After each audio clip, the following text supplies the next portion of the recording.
इथल्या शक्तीपीठच्या आंदोलनाला तुमचा पाठिंबा असणार आहे काय? कारण शेतकऱ्यांनी उभा केलेलं आंदोलन आहे. हा, माझ्याकडे त्या दिवशी मला वाटतं प्रवीण भाई का कोणतरी आलते, हा त्या दिवशी आले होते. हा, पाठिंबा नसणार आहे असं होऊ शकत नाही म्हणून. मी उलट त्यांना म्हणलो होतं, मी बोलू का सरकारशी, ते थांबा म्हणले. मला नसता मी सांगणार होतो की जा तुम्ही ते बदलून घ्या. तिकडचा बदलला कोपरा, पलीकडचा सगळा. मला वाटतं धाराशिवपासून ते अमरावतीपर्यंतचा का यवतमाळपर्यंतचा बदलला आहे. सांगतो म्हणलं मी. आपले थोडे सांगायची भाषा थोडी उलटी सुलटी आहे, पण काम होतं बा शेतकऱ्याचं.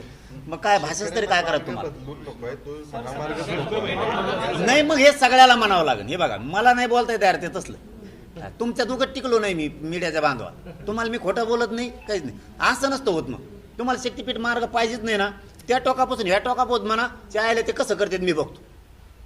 अर्धेमध्ये होऊन दे. ज्याला पैसे नोटा मिळायला लागले ते म्हणतो होऊन दे, आणि ज्याला नोटा कमी मिळायला लागले ते म्हणतो जाऊ दे पलीकडून कोपरा ढकली जाईल. म्हणजे ह्यातलं मग मला नाही आवडत.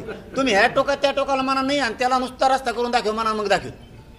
या तुम्ही सगळेजण या टोकापासून त्या टोकापर्यंत सांगा शक्तीपीठ महामार्ग नको, दगड बी टाकून देत नाही त्यांना.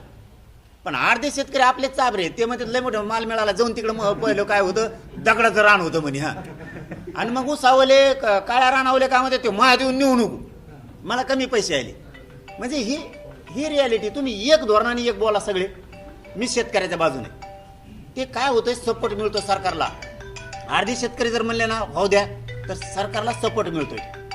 मग अर्ध्याला ते भेट नाहीये, ही प्रॉब्लेम आहे. आपण सगळे एक जेवण शेतकरी म्हणून म्हणा, मी होऊन देत नाही शब्द आहे आपला तुम्हाला.